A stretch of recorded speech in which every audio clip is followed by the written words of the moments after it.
আমাদের সঙ্গে যিনি রয়েছেন তার সঙ্গে একটু আমি পরিচিত হই। প্রথমে আপনার নামটা একটু বলেন প্লিজ। জি, আমার পুরো নাম আসিফুর রহমান, নিকনেম শাওন। আসিফুর রহমান শাওন। বয়স কত আপনার? জি, আমার বয়স এখন 29 চলতেছে। 29 চলছে। আপনি কি আমাদের এই অনুষ্ঠানটা নিয়মিত শুনতেন নাকি কোনো কারোর মাধ্যমে খোঁজ পেয়েছেন আসলে? জি না, নিয়মিত শুনতাম আগে, দেখা গেছে ভালো গল্প হলে শুনতাম, মানে যে গল্পটা আপনার কাছে ভালো লাগতো, যে গল্পটা আমার কাছে ভালো লাগতো অথবা খুব ক্রেজি করে নিত, তখন শুনতাম। তারপর এটা বলা ঠিক হবে, ওটা অসুবিধা নেই, শুনতেছে। মানে আমার গার্লফ্রেন্ড এখন আপাতত যে আছে, ও আর কি অনেক সময় আমাকে প্রায় বলতো যে তুমি গান টান বাদ দিয়ে তুমি রাত্রের বেলা হেডফোন অন করে তুমি ঢাকা এখন শুনো, এখানে অনেক ভালো ভালো প্রোগ্রাম হয়, এগুলো শুনো। তো আমি ওকে বলতাম যে তুমি এত রাতে যাবো কেন? আমি তো দেখা গেছে 11টার বাজে গান শুনে না শুয়ে যাই, তুমি শুনো কেন? শুনে দেখো যে খুব ভালো লাগবে, জীবনটাকে একটা অ্যাডমায়ার নিতে পারবা, এভাবে কদিন চলবা। মানে বেশ কিছুদিন যাবত ও বলতেছে আর কি, প্রায় 1 মাস যাবত আর কান মানে ও ঝালাপালা বের হতেছে কিছু বলো শোনার জন্য। আচ্ছা, সামহাও আর কি শুনো তুমি, তোমার খুব ভালো লাগবে। মানে যেটা অনুষ্ঠানের পর আমি বলবো যে যেটা আর কি আমার লাইফ থেকে হয়ে গেছে, যত চলে গেছে, তো সেই ক্ষেত্রেও আর কি আমাকে অনেক সামহাও ইন্সপায়ার করেছে। সো আপনার শোনার পরে কেন মনে হলো যে এখানে এসে আপনিও গল্পটা বলতে চান, বা কখন আপনি রিয়েলাইজ করলেন যে না আমার গল্পটা বলা উচিত? মনে হয় 3 সপ্তাহ আগে মনে এখানে জসিম ভাই নামে কেউ আসছিল, যে আপনি ছিলেন তার সাথে। তো আমি মাত্র খাওয়া দাওয়া শেষে মানে ও বলতেছে আজকে ঢাকা এখনটা শোনো, একজন লাইভে আসবে, দেখো কি বলে। তো আমি ফুল গল্পটা শুনছি। তো গল্পটা শোনার পরে আমি চিন্তা করলাম যে আপনার নিজের গল্পটাও বলা উচিত, যে আমার জীবনে যে এখন কি ঘটতেছে, যদি একটা মানুষ শুনে তাহলে দেখা গেছে আগামীতে এরকম কোনো ফ্যামিলিগত অথবা কোনো নিজস্ব ব্যক্তিগত কেউ কখনো একটা ভুল একটা মিস্টেক কখনো করবে না, যাতে সে যে জায়গায় আছে ভালো জায়গায় থাক, ভালো জায়গায় নিচে যেমন না আসুক, সে আরও উপরে উঠুক। রাইট। এবং আজকে কথা বলতে আমার কোনো দ্বিধা নেই প্রিয় শ্রোতা, যে আপনারা জসিমের গল্পটা আছে কিন্তু আমাদের ইউটিউবে গেলে ওটা পাবেন। জসিমের গল্পটা আপনারা খোঁজ করলে এখানে একদম ইজি। প্রচুর লোক ওই অনুষ্ঠানটা শুনেছেন, এবং জসিম ভাইয়ের সাথে আমার পরবর্তীতে ফোনে কথা হয়েছে, যে উনি আমাকে যেটা বললেন মানে অফ দ্য রেকর্ড, যে উনি অনেক লোকের কাজের সংস্থানও করে দিয়েছেন, অনেক লোক দূর দূরান্ত থেকে ওনার ফ্যাক্টরি দেখতে এসছেন। তো আমাদের ইচ্ছা আছে যে জসিম ভাইয়ের ফ্যাক্টরিটা আমরা ভিডিও করে আমরা ইউটিউবে আপলোড করে দিব। অনেকেই দেখার ইচ্ছা পোষণ করেছেন, যে মানুষ একসময় কচুল্লতি বিক্রি করত দুবেলা খাওয়ার জন্যে, সেই মানুষ আজকে কয়েক কোটি টাকার মালিক শুধুমাত্র নিষ্ঠা এবং পরিশ্রমে। যে মানুষ একটা কলম যেটাকে বলা হয় যে আসলে অক্ষর জ্ঞান নাই, যার শিক্ষাগত যোগ্যতার কথা বাদই দিলাম, সেই মানুষ আজকে কোটি কোটি টাকার মালিক শুধু পরিশ্রম করে, এবং এই মানুষটাকে জীবনে উদাহরণ হিসেবে নেওয়ার মতো আছে। তো ওকে, তো শুরু করি আমরা একটা মোটামুটি বড় ধরনের ভূমিকায় করে ফেললাম প্রায় 4-5 মিনিট নিয়ে। আপনার যেখান থেকে বলার আছে আপনি বলুন প্লিজ। আসলে কিবরিয়া ভাই, আমি শুরু করতে যেতে আমার ছোটবেলা থেকে যতটুকু আমার মনে আছে, আমার ছোটবেলাটা কাটে খুবই ভালো। একটা বাবা মা, সে রিক্সা চালক হোক তার বাবা, অথবা তার বাবা একটা কোটিপতি হোক, সে তার ছেলে অথবা তার মেয়ে অথবা তার ফ্যামিলিকে খুব অনেক কিছু দেওয়ার চেষ্টা করে, আগে দেখে জিনিসটা। তো ছোটবেলা থেকে দেখতাম যে সব কিছুতেই আম্মা থাকতো কি থাকতো না সঠিক জানি না, মানে বাবা সবসময় আমার সাথে থাকতো। মানে উনি কাজে ব্যস্ত থাকলেও আব্বু এটা দরকার, আচ্ছা আজকে না কালকে, আচ্ছা একটু পরে, কিন্তু জিনিসটা হাজির।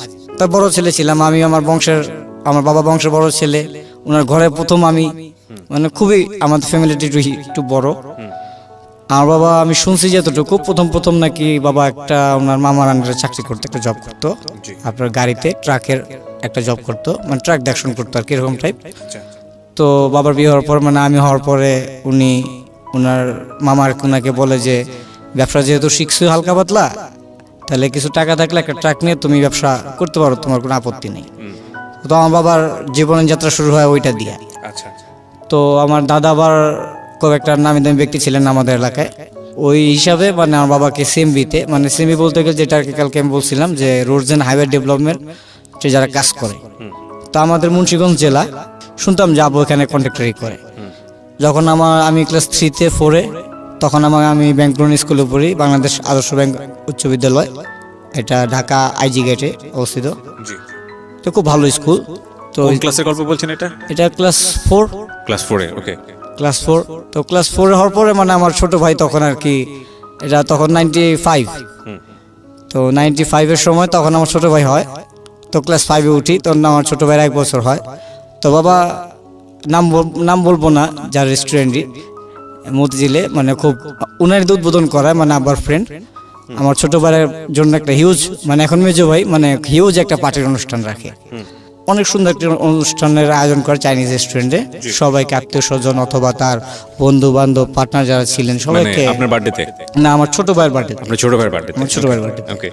একটা গাড়ি নিয়ে আসে উনি, মানে ড্রাইভ করে আমার আম্মাকে আমার দাদুকে পিক আপ করার জন্য, ওনার এক ফ্রেন্ডের গাড়ি। ওকে। গাড়ি দুইটা, কিছু না বললাম, মানে বাবাকে জাস্ট বলি, বাবা গাড়িটা কার? তো বাবা বলে যে গাড়িটা এক ফ্রেন্ডের আর তোমার এক আঙ্কেল। আলম গাড়িটা খুব সুন্দর। তো এই কথাটা বলার পর মানে বাবা বললো যে ভালো লাগছে? আমি বলছি, হ্যাঁ সুন্দরই তো, একটা কমফোর্টেবল। তখন 96 শেষ হয়ে যেছে আর কি। ক্লাস 4 এর ঘটনা আপনার? হ্যাঁ, আমার ক্লাস 4। ওকে। আমি ক্লাস 5 উঠবো আর কি তখন। ওকে।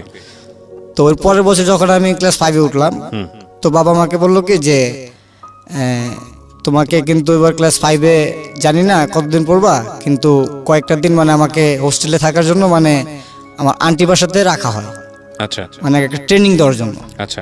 তখন আমি বুঝতে পারিনি যে কি জন্য উনি আমাকে রেখে গেছে এখানে। তো প্রত্যেক সপ্তাহ দেখতে আসতো, আম্মা আসতো অথবা আব্বু আসতো।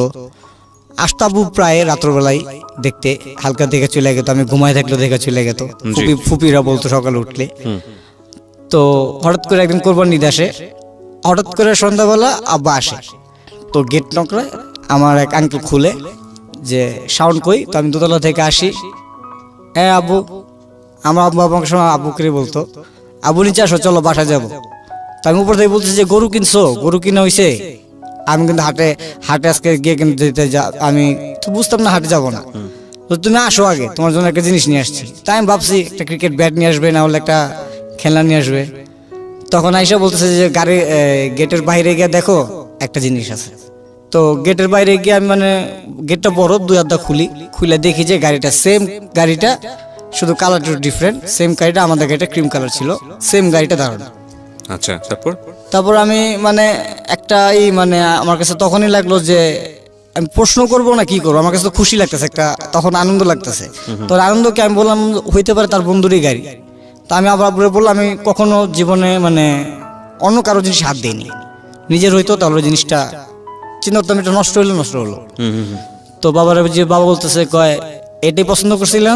আমি বলছি হ্যাঁ, এই গাড়ি তো তোর বন্ধু। না, এটা আমি কিনছি আজকে। তো মানে খুশিতে, মানে আব্বু মানে অনেক খুশি হই। তো আব্বু ওর সাথে সাথে বলে বসা গাড়ি ইউটার নিয়ে হাটে যায়, গরু কিনে আমাকে গাড়ির ভিতরে রেখে যায়।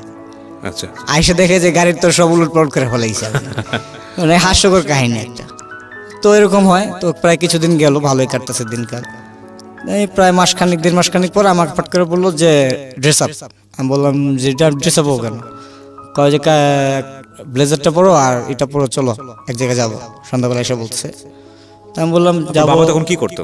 জি, বাবা তখন একদম ফুললি কন্ট্রাক্টর বিজনেস। জি, ফুললি রোডস এন্ড হাইওয়ে। আচ্ছা। তো আমাকে উনি গুলশান কোন একটা হোটেল ছিল তখন, এতটুকু খেয়াল নাই, একটা হোটেল ছিল 5 স্টারের মতো ছিল, ওখানে নিয়ে যায়। তো ওখানে নিয়ে যাওয়ার পর নিচে থেকে উনি বলে যে আমি আসছি, আমার নামে এটা, আমার অ্যাপার্টমেন্ট আছে আমার ছেলের সাথে। তো রিসেপশনে বলার পর বলে হ্যাঁ রুম নাম্বার এততে অ্যাপার্টমেন্ট আছে। তো আমাকে বলে চলো উপরে গেলাম। তো আমাকে এরকম ইন্টারভিউ নেওয়া হলো আর কি, কিছু কথা জিজ্ঞেস করলো, কতটুকু পড়ছি, হাতের লেখা কীরকম, এরকম জিজ্ঞেস করলো। আমি কিছু বুঝতেছি না যে আমাকে কোথায় কি করতেছে বাবা। তো বলার পরে বের হওয়ার পরে আমি বললাম যে বাবা এখানে আসছি, কয় তোমাকে একটা জায়গায় ভর্তি করলাম।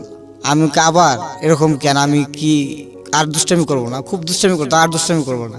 কয় না এবার ঘুরতে যাবো একটু বাইরে, সেই জন্য এখানে আসছি। আমি কোথাও হইতে পারে এপ্রিলে হবে, 15 দিনের মাথায়। আমার ফুল ফ্যামিলি, আমার এক কাকা, আমার ছোট ভাই, আম্মু আর বাবা আর আমি। এটা 2000 এপ্রিলে গেলাম। তো তখন হোস্টেলে গিয়ে পেমেন্ট করতেছে আমাকে একজন ফরেনার, উনি ফরেনারই ছিল, স্যার ডেভিড জিজ্ঞেস করতেছে, মানে ইংলিশে জিজ্ঞেস করতেছে না, বাট আমি তখন এত ইংলিশে বলতে পারতাম না, কথা বলতে পারতাম না। তা আমাকে বলতেছে ঠিক আছে অসুবিধা নেই, শিখবো আস্তে আস্তে। সাথে একটা বাঙালি লোক ছিল। তাই আমি বললাম ওকে। তো ইন্টারভিউতে বের হয় তা বাবা দার্জিলিং সব ঘুরে এলো, টাইগার হিল ঘুরে এলো। ঘুরানোর পরে আসার দিন আমাকে বলতেছে কয় হোটেল তো এটা ভালো না, ওই যে যেটা হোটেলে কালকে গেছিলাম হোটেলে অনেক সুন্দর হোটেল। তো গেলাম, আমি আমাকে ভাবছি যে এটাও হোটেল দিতে পারে, বেড আছে। তো আমি সন্ধ্যাবেলা মানে আমাকে বললো যে তুমি এখানে থাকো, আমি নিচে থেকে আসতেছি। তো ওই যে বাবা গেছে সন্ধ্যাবেলা, আমার বাবা তো আসে না, মানে আপনাকে হোস্টেলে ভর্তি করে দিয়েছে? ভর্তি অলরেডি করে দিয়েছে, মানে রেখে যে আসছে, মানে আমি আর বলতে পারতেছি না। মানে সন্ধ্যাবেলা আমি এক সিস্টার, মানে তো ওখানে সিস্টার বলা হয় যারা আমাদের কাপড় টাপড় দিয়ে দেয়, আমি বললাম যে এক্সকিউজ মি, এখানে আমার বাবা আসতেছে না। তো উনি বাংলা না বুঝে উনি বলতেছে 1 মিনিট, আমি কাউকে রেখে দিয়েছি। পরে একজন বাংলা টিচার আসলো, সানিকা মিস আসলো। ও মিস আসার পর বলতেছে কী হয়েছে বলো। আমি বললাম যে বাবা কোথায়, আম্মু কোথায়, কাকা কোথায়। বললো যে তুমি তো এখন হোস্টেল, উনি তো চলে গেছে।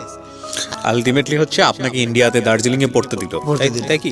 তখন কোন ক্লাসে ছিলেন আপনি? ওই ক্লাস 5-এ নিয়ে ভর্তি ক্লাস করা 5-এ নিয়ে ভর্তি করে দিল। একটা জিনিস খেয়াল করবেন যে ওদের ফ্যামিলি কন্ডিশনটা সুপার রিচ কন্ডিশন সেই সময়, গাড়ি, মোটামুটি বাড়ির একটা ভালো ফ্যাসিলিটি, এবং ছেলেকে সে দেশের বাইরে পড়াচ্ছে, বড় ছেলেকে, এবং বুঝতেই পারছেন যে স্বাবলম্বী, অর্থনৈতিকভাবে মোটটা খুবই ভালো সচ্ছল একটা পরিবার। হ্যাঁ বল। তারপর তখন আমি মানে খুব খারাপ আপসেট হয়ে যাওয়া স্বাভাবিক, খুব কষ্ট পাওয়াটা কষ্ট লাগতেছে, খুব কান্না পাইতেছে। তো আপনি জানতেন না আপনাকে দেশের বাইরে? আমি জানতাম না। তো খুব কান্না পাইতেছে, কান্নার চোটে রাত্রে আমার এক ফ্রেন্ড আসলো, ও এখন মানে ইউটিউবে বলছে না, ও শুনতেছে। ও এখন আপাতত বাংলাদেশে আছে, আর বাকি সব বাইরে চলে গেছে। তো আসছে, ও বলতেছে যে কি হয়েছে, কারণ তো কেন। তো লোকের আমার সাথে দেখা হলো গুলশান। আমি বলছি হ্যাঁ, তোকে তো চিনছি, তুই আমাদের বাসায় গেছিলি। হ্যাঁ, তোর বাবা আমার বাবা বন্ধু। আমি বলছি ও, তাহলে তোর বাবার মাধ্যমে মনে হয় জানতে পারছি। ও বলতেছে হ্যাঁ রে, এরকম হইতে পারে। আমি বললাম এটা কি হোস্টেল, এখানে স্কুল, এখানে খুব সুন্দর, তুই দেখবি কালকে সকালে, কান্নাকাটি করিস না, দেখবি কালকে সকালে তোর বাবা আসবেই। তা আমি বললাম যে না, বাবা তো রেখে গেছে, বাবা তো আসবো না। মানে একদম মনের ভিতরে ভয় ঢেকে গেছে, আমার কিছু ভালো লাগছে না। তা আমাকে সান্ত্বনাতে রাত্রে ঘুম পাড়ায়, আমি ঘুমাই। সকালে ঠিকই দেখি যে আব্বু আসছে, আম্মু আসছে। তো বাবাকে ধরে, আম্মুকে তো চিকেন, মানে মাকে তো পারি না আর কি। মা এসে বলতেছে তোমার থাকতে হবে, আর আব্বু বলতেছে যে উনিও মুশকিলে পড়ে গেছে যে রেখা যাবো বা এরকম ভাব বলতেছে আর কি। তোর আমার কাকাও বলছে যে ভাই না, নিয়ে চলেন, রাইখেন না, কষ্ট পাবেন শুধু। তো বললো যে না থাক, দেখুক কি হয়, কারণ আমিও জীবনে দেখা গেছে যে একা সবকিছু হাতে করে নিছি। বাড়ি আপনার কাছে আবার ফিরছি, তারপর কি হলো? তো উনি সবকিছু করলো, আমাকে সেদিন আর কি খুব বুঝ দিল। বললো যে বাবা থাকো না, যদি 1 মাস থাকো, যদি ভালো না লাগে আমি নিয়ে যাবো তোমার। তা আমি বাবার কথা বিশ্বাস ট্রুলি, এটা বাবার বললেই হবে, ফোন করে নিয়ে যাও। তো মার্কেট গেলাম, কি লাগবে কিনো। তখন আর কি কিনবো, একটা খেলনাই পছন্দ হবে, না একটা বল পছন্দ হবে। তখন বাবা ঘড়ির দোকানে ঢুকা হাতে ঘড়ি বলতেছে এটা পছন্দ, এটা পছন্দ, এটা পছন্দ, না এটা পড়ো। একটা ভিডিও গেম কিনে দিল, একটা স্কেটিং কিনে দিল। কিনে দেওয়ার পর হোস্টেলে রেখে আসলো। আবার হোস্টেলে রাখার পরে আমাকে একটা কথা বললো যে রেখে গেলাম, আমি 1 মাস পর আসবো, কিন্তু তুমি এখানে কোনো ভয় পাবা না, মানে কোনো ভয়ের কিছু নেই। তো একটা স্যার ছিল, স্যার এসে বললো যে এখানে ভয় পাবা না, এখানে আমরা সবাই আছি। তো এখানে থাকলাম, এই থাকতে 1 বছর কাটলো। 1 বছর 9 মাসে আমাদের এখানে যেমন 11 মাসে একটা সেশন শেষ হয় স্কুলের, ওইখানে 9 মান্থসে মানে 9 মাসে একটা সেশন শেষ। তো বাবা 9 মাসের ভিতর কমসে কম তো 10-12 বার আসছি, 5 দিনের জন্য 3 দিনের জন্য আইসা দেখা সাক্ষাৎ করে আমার সিনেমা যেত, এরকম হইতো। তো আমার নাকে সাইলেন্সের সমস্যা দিল বা দিকে হারে। তো বাবা ওইটা ফলো করে বললো যে না, ওকে এখন এত ঠান্ডাতে রাখা যাবে না। তো নিচে নিয়ে আসলো শিলিগুড়িতে।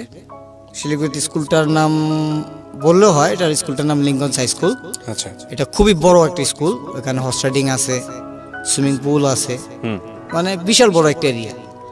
ওই স্কুলটা দেখে আমারও তখন মানে মনে গেল যে না, এই স্কুলটা তো সুন্দরই লাগতেছে, একটা হোস্টেলে কাটাইছে, এখানে তো আরো সুন্দর, মাঠ আছে 2টা বড় বড়, বাস্কেটবল গ্রাউন্ড আরো সুন্দর। তো বাবা বললাম বাবা এটাতে, তো বাবা বলতেছে কয় এটাতে। আমি ওটা খোঁজ পাইছি ওই সেন্ট পলসে, মানে তখন সেন্ট পলস তো একটা নাম করে স্কুল, আর এখানে পেমেন্টও খুব বেশি। তো আমাকে বললো যে সেন্ট পলসের কথা। তখন আমি বললাম যে না না না, সেন্ট পলসে তো ভুলেও না, স্ট্রিক্ট রুলস, এত রুলস ফলো করতে পারবো না আমি। তো বাবা আমার কথা রাখতো। তো আমি বললো যে এখানেই পড়তো, আমি বললাম যে এখানেই পড়বো। তো এখানে রেখে গেল 2001। আচ্ছা তো পেমেন্ট করে দিয়ে বললো যে মার্চের 5 তারিখ থেকে স্কুল শুরু। তো আমাকে ওইখান থেকে আনার পরে জানুয়ারি মাসে আয়না ভরলো, বাংলাদেশে আসলাম। আসার পরে বলতেছে যাওয়ার 5 দিন আগে, মানে সব কিছু গুছিতেছে, আমার ব্যাগটা গুছিতেছে। তো আমাকে বলতেছে কি লাগবে বলো। তো কি লাগবে বলো বলছে, তা আমি বলছি কি আর লাগবে, কিছুই লাগবে না, চলো ওইখান থেকে কিছু কিনবো না, রাস্তা থেকে কিছু কিনবো না। তো স্টেডিয়াম আস্তে আস্তে, মানে এখন যেটা আমার অনেক ভাষণের স্টেডিয়াম, আস্তে আস্তে তখন আমি বাবাকে বললাম যে বাবা তুমি তো মোবাইল টোবাইল ভাঙ্গা ফালাও, এই কতদিন ধরে এত এত মোবাইল ঘরের ভিতর, আমাকে একটা মোবাইল কিনে দাও। বলছে মোবাইল লাগবে, আমি বলছিলাম হ্যাঁ। গাড়িটা ব্রেক করে, আমার ড্রাইভার আর কি আমাদের কাকাই হয়, তো উনি ব্রেক করে, তো স্টেডিয়ামে যাই। স্টেডিয়ামে গিয়া বাবা একটা বলে যে কোন সিটটা পছন্দ দেখো। তো আমি একটা সেট খুব ব্লু কালার সিমেন্সের একটা 75 পছন্দ হলো আর কি, চোখে পছন্দ। আমার বাবা এটা পছন্দ হয়েছে। লোকটা বলছে এটা নতুন আসছে, পিছনে ক্যামেরাও আছে, ই আছে, ভালো সাউন্ড। তো বললাম যে এটা পছন্দ, কয় তাহলে নাও। তো বললো কিভাবে কি। তো বাবা বললাম তো শিখতে শিখে যাবো। তো ওই লোকটা আর কি তাকায় রয়েছে, মানে এইভাবে আমার দিকে, যে বাচ্চা একটা ছেলে, আমার হাইট অনুযায়ী বলতেছে বাচ্চা একটা ছেলে, আরো শর্ট ছিলাম, হাইট অনুযায়ী বলতেছে বাচ্চা একটা ছেলে মোবাইল কিনে দিয়েছে। তখন আব্বুকে বললো যে বাবা মোবাইলটা কিনে দিয়েছেন, ও তো হারাটারে ফেলবো, আপনি মোবাইলটার প্রাইস জানেন? বলছে কি আপনাকে জিজ্ঞেস করছি আমি প্রাইসের কথা, পছন্দ তো হয়েছে। তো আমি বললাম যে কম হইলে কম নেই, অসুবিধা কি। তা বলছে তোমার পছন্দ হয়েছে? হ্যাঁ বাবা পছন্দ হয়েছে। তো কেন তুমি? তো নিলাম। তো সেটার বিল বানানোর সময় তখন আমি তার সাথে বসা, তখন তো বুঝি না যে কত টাকা কিভাবে দিতেছে। বিল হলো প্রায় আপনার কত 11,300 টাকার মতো, তখন একটা সেট কিনে দিল। আচ্ছা সেট সেলফোন কত সালের দিকে এটা? 2001 2001 11,000 টাকার সেলফোন, মানে অনেক দামি ফোন, হ্যাঁ নিঃসন্দেহে অনেক দামি ফোন। হ্যাঁ তারপর স্কুলে ঢোকার পরে সিনিয়র ব্রাদাররা বলতেছে যে এটা তো হাইড করে রাখতে হবে, মোবাইলটা কিন্তু স্যারদের সাথে শো করা যাবে না। ঠিক আছে অসুবিধা নেই। ওইখানে বেশ ভালো কয়েকদিন কাটলাম। 7 উঠলাম 2003-তে। তো তখন ঢাকা আসলাম 1 বছর পর। আমি রাখি ভালো লাগতেছে, 15 দিনের ছুটি। বাবাকে বলতাম বাবা 15 দিনের ছুটি, আইসা পরে এখানেই ঘুরি, দেশে গিয়ে কী করবো। তো মা বেশিরভাগ আসতো না, বাবাই আসতো। তো ঘুরলাম, ঘোরার পরে বলতেছে যে N75 তখন বের হয় 2003-তে, নিউ পোস্টার বোর্ড, আমি বোর্ড দেখলাম। তো ইন্ডিয়াতে দেখছি, তো বাংলাদেশে আসলাম। আসার পরে বাবা বললো যে না একটা বার দেশে আয়, তোর আম্মা তো পোলাও রান্না করে না তোর জন্য ঘরের ভিতর, আয় বাসায় আয়। তো বাবা বললাম যে ঠিক আছে তাহলে তুমি এসে নিয়ে যাও। বলো আচ্ছা ঠিক আছে আসতেছি। তো বাবা নিয়ে যায়। বাবার তখন একটা স্যামসাং মোবাইল ছিল, ওনার ফ্রেন্ড জাপান থেকে গিফট করছিল ওনাকে।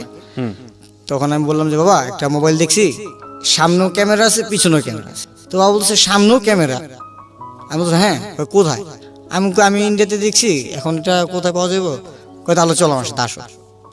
তো বাবা তো জানতো, আমি তো বাংলাদেশে ঢাকা শহর খবরই জানি না তখন কি হয় না হয়।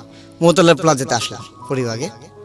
তো মোতালেব প্লাজাতে আসার পরে এক দোকানে আমি গিয়ে বললাম যে নোকিয়া N75 মোবাইল মডেলটা আছে কিনা। ফুল ফ্লোরে ভাইয়া, ফুল ফ্লোরে, এটা বলে রাখা হচ্ছে, ফুল ফ্লোরে 5টা মোবাইল পাওয়া গেছে। শুধু 5টা মোবাইল থেকে 3টা মোবাইলই অলরেডি সেল হয়ে গেছে।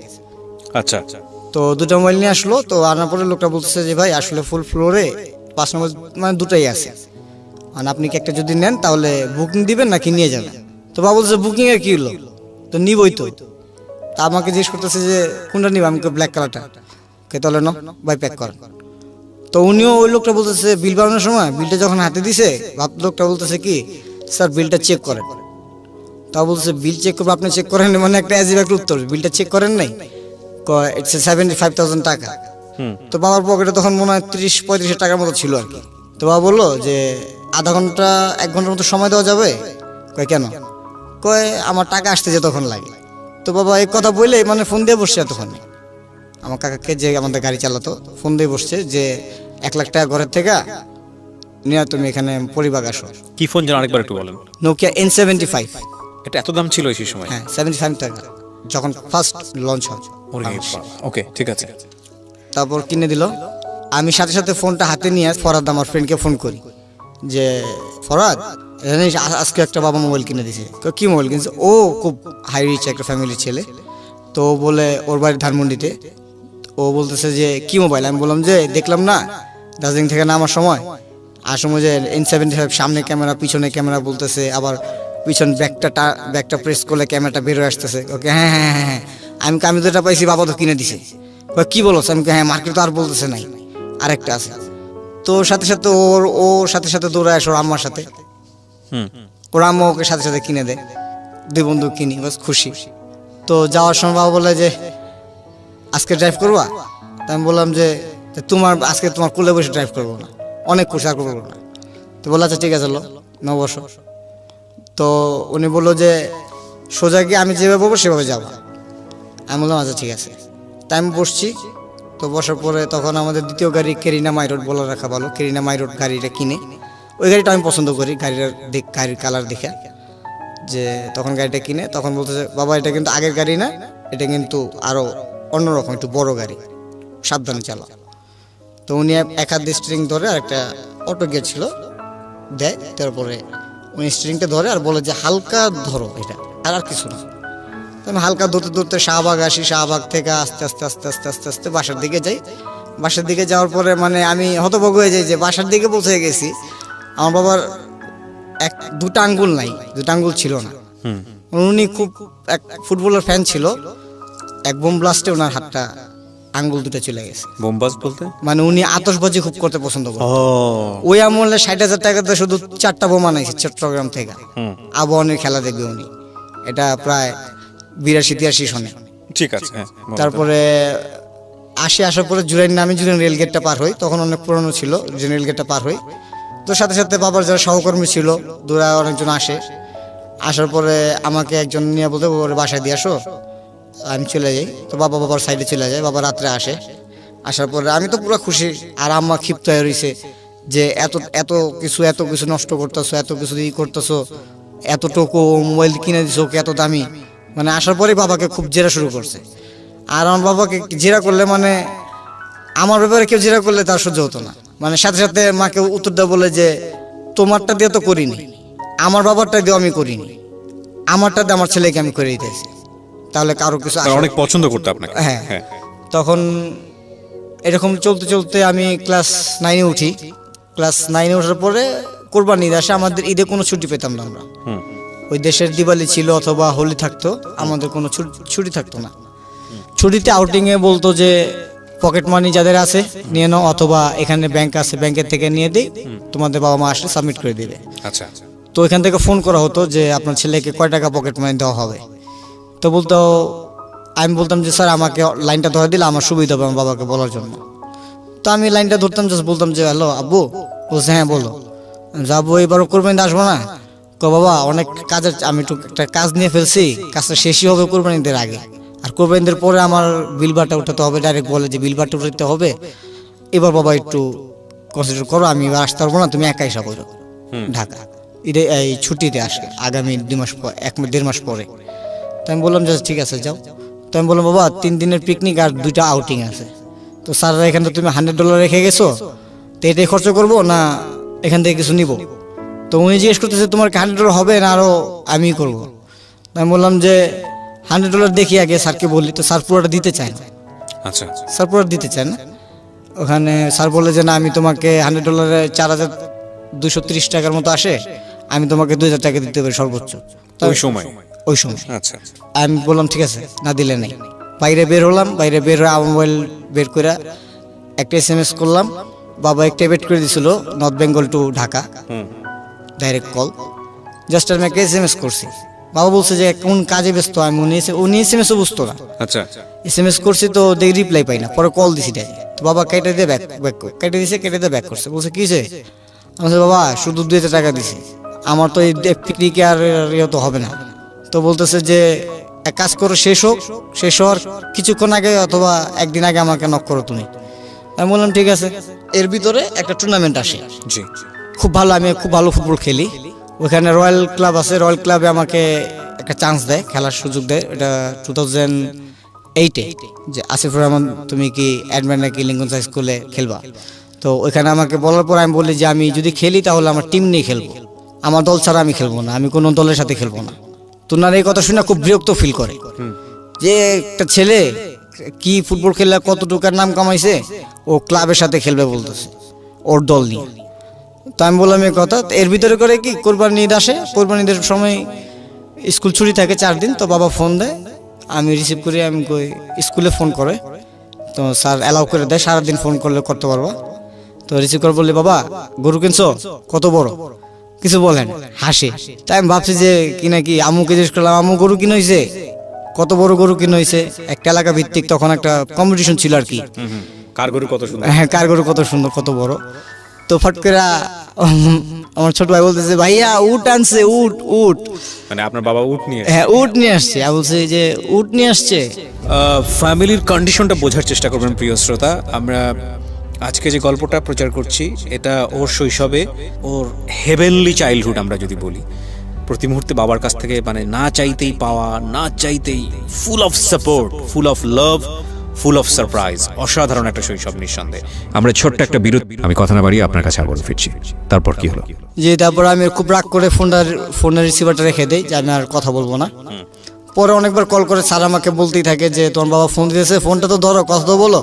তা আমি ফোন আর ধরি না। পরে আমার মোবাইলে ব্যাক করে আমি বলছি, আমি খুব রাগ করছি, তুমি কিন্তু রিকোয়েস্ট করলে আমাকে 4 দিনের জন্য ছাড়তো, তুমি মুড করবে দিছো। আমি পরে বাবা বললো যে যা, এর পরের বার আসলে ওটা আবার কিনবো দরকার পড়লে, কিন্তু তুমি চিন্তা করো না, তুমি এখন কি অবস্থা বলো। আমাকে তুমি আসো আমার সাথে দেখা করতে, আমি জানি না।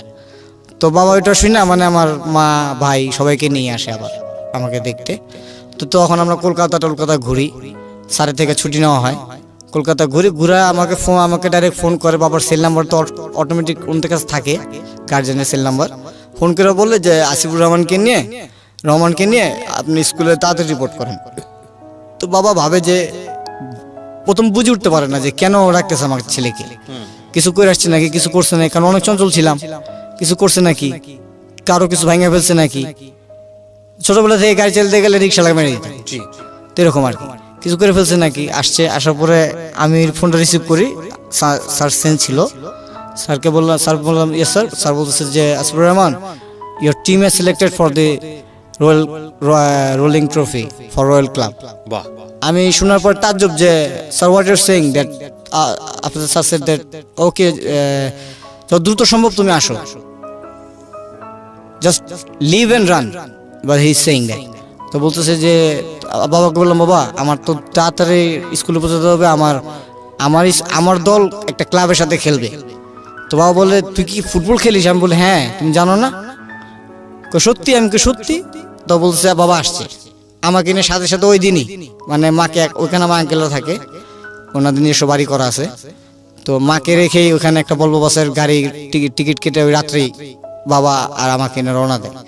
তা আসার পরে মানে যেখানে স্টপেজে নামি, জংশন স্টেশনে নামার পরে উনি সাথে সাথে রিক্সা নিয়ে হোটেলে আসে, হোটেলে রেখে লাগেজ রেখে বললাম, বাবা গাড়ি নিয়ে নেই, তাড়াতাড়ি স্কুলে চলে যাই। দাঁড়াও, তোমার বুট কিনতে হবে, তোমার কত কিছু কিনতে হবে। বাবা বুট টুট তো আছে। তো বলতেছে না, তুমি আসো। তো উনি নাইকির শোরুমে নিয়ে যায় আমাকে। আমার প্রথম মনে আর কি, জীবনে সর্বপ্রথম একটা নাইকির শোরুম, অরিজিনাল নাইকির শোরুম। কোন ক্লাসে পড়েন তখন আপনি? তখন আমি ক্লাস 9। ক্লাস 9-এ থাকা অবস্থায় আপনি অরিজিনালি নাইকের শু পরেন? জি অবশ্যই। আমি এখানে একটা কথা বলে রাখি প্রিয় শ্রোতা, আপনি জাস্ট একটু উদাহরণ দিলেই বুঝতে পারবেন। নাইকি এবং আদিদাস এটা হচ্ছে সারা দুনিয়ার মোস্ট এক্সপেন্সিভ স্পোর্টস ব্র্যান্ড। আমি নিজেও এখনো নাইকের শু পরিনি, অরিজিনাল নাইকের শু পরিনি, আডিডাসের পরিনি। আমি বলছি না যে এফোর্ড করতে পারবো না, হয়তো এফোর্ড করতে পারবো, কিন্তু ফ্লেক্সিবিলিটির একটা ব্যাপার থাকে।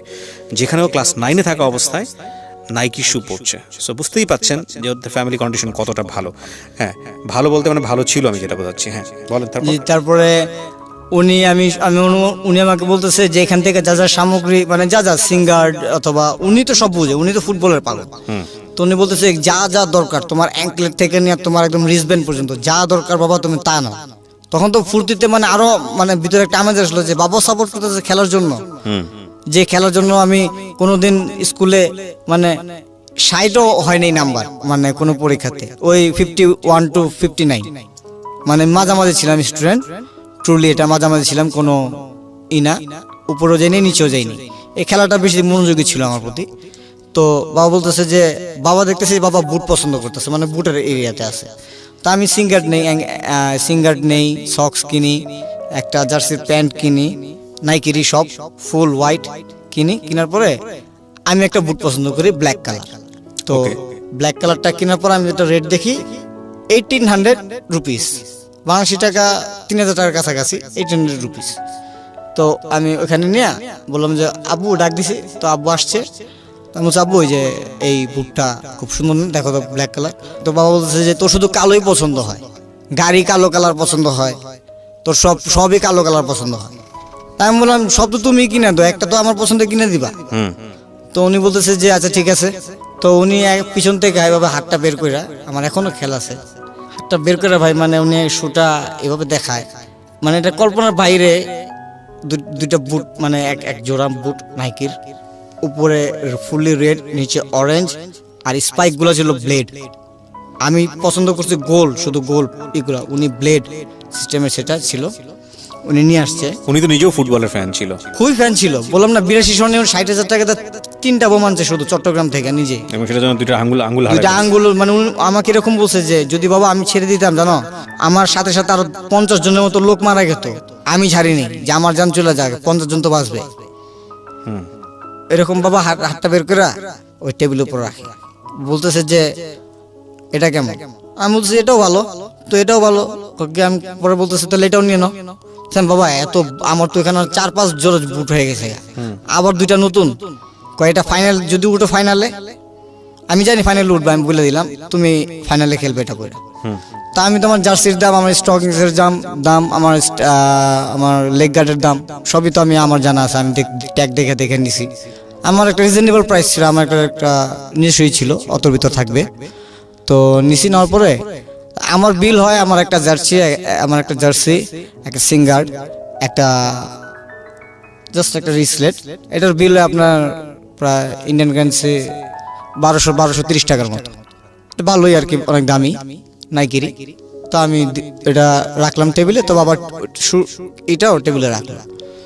তো আমি বললাম, পরে বাবা বলছে এবার কিন্তু ব্লেড, আর শুনো এটা খেলার সময় কিন্তু তোমাকে আমি পরে বলতেছি, আচ্ছা আগে বিলটা হোক।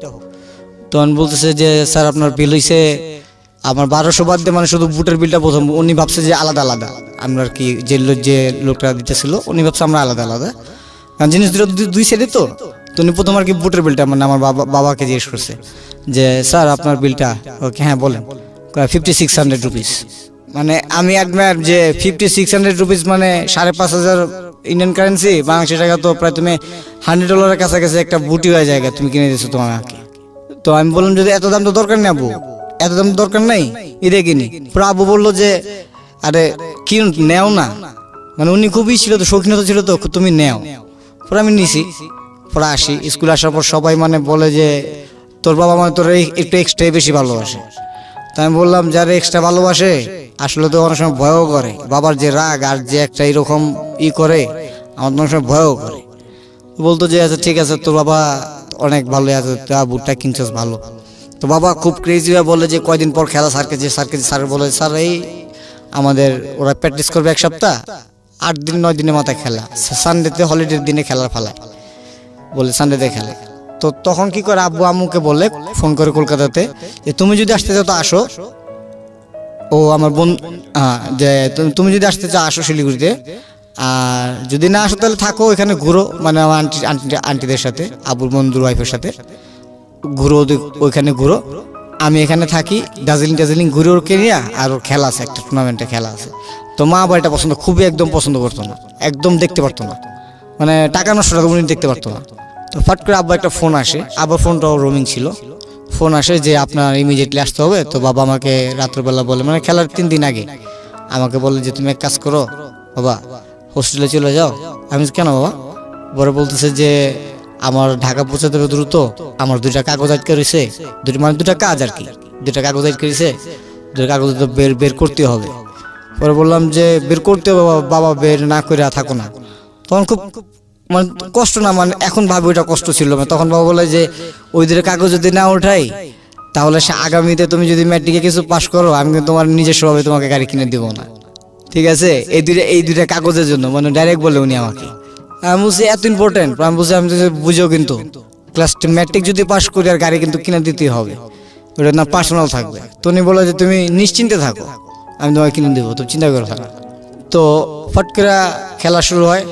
টুর্নামেন্টে আমার এক হাঁটু মানে বা পায়ের এই হাঁটুটা উঠা যায়, মানে মারে, বিপক্ষ দলের ক্লাবের এক প্লেয়ারই খুব মারে, মানে ওই লোকাটো খায়, মানে আমার হাঁটুটা এখান থেকে উঠে বাটাটা উঠে মানে এই পর্যন্ত আইসা পড়ছে। তারপর আমার হাঁটুটা খুব ব্যথা পাই আমি হাফ টাইমের আগে। তো হাফ টাইমে প্রায় 30 মিনিট পর 30 মিনিট হয়েছে মাত্র, ওরা মারে আর কি আমাকে। আচ্ছা, প্রথমে টার্গেট ছিল, তো আমার হাঁটুটা উপরে এসে পরে আমি জাস্ট মানে পড়ে গেছি। পড়ে যাওয়ার পরে সাথে সাথে আমার ফ্রেন্ডের সাথে দেখে কি অবস্থা, যে আমার বাটটাটা এখানে উঠে গেছে। ওহো, মানে এখনো দেখলে বুঝতে পারবে যে অবস্থাটা কি পায়, মানে উঠে গেছে, কাইটা গেছে, তো বুটের কাটা তো কাটা, আর মনে করেন উঠে গেছে। আমার ফ্রেন্ড সাথে সাথে আমাকে মানে ও টান দিয়ে মানে সাথে রেফারিকে বলে যে ও তো ইনজুরি হয়ে গেছে, side of corner of side নিতে হবে। তো কোচ এসে সাথে সাথে নিয়ে যায়, কোচ তো বলে যে ওকে ভিতরে নিয়ে যাওয়ার সাথে সাথে। তো স্প্রে করে প্রথম আপনার একটা যে পাউডারের মতো দেয়, আমরা স্পোর্টসে একটা পাউডার আছে ব্লাড থামানোর জন্য, পাউডারটা দেয়। তারপর একটা আইসিএস দেয়, দেওয়ার পরে বলতেছে যে আসিফুর রহমান সো এন্ড, হ্যাঁ আমি বললাম যে এন্ড মিন, বলতেছে যে আর তো খেলা যাবে না, তো অসম্ভব ব্যাপার, তোর হাঁটু এখান থেকে এখানে আসছে, তোর হাঁটু আমি ধাক্কা না দিতাম এখানে রেখে রয়ে গেত, তাও তো আমি এখানে এখন তোরে ওই আইসি স্প্রে দিয়া আর তো রক্ত থামাইছে, তোকে কিছুক্ষণ মতো হসপিটাল নিয়ে যাবো। আমি মাথা খারাপ, তো impossible, I have to play, আমি খেলবই। স্যার বলতেছে না আমি তোমার পারমিশন দিব না। তো ওটা কোচ না, মানে আমার স্যার স্কুল টিচার, উনি দেখা, কারণ ওনাদের উপর দায়িত্ব ছিল, কারণ আমার যদি কিছু আমাদের বাবা মা তো ওনাদেরই ধরবে। রাইট। তো যাই, তো আমি আমার ফ্রেন্ডকে ডাক দিয়ে দিই, গায়ে স্প্রে নিয়ে দুইটা, একটা ক্র্যাপ ব্যান্ডেজ নিবি, ওকে কেন আমি দৌড়দা নিয়ে আস হাফ টাইমের আগে।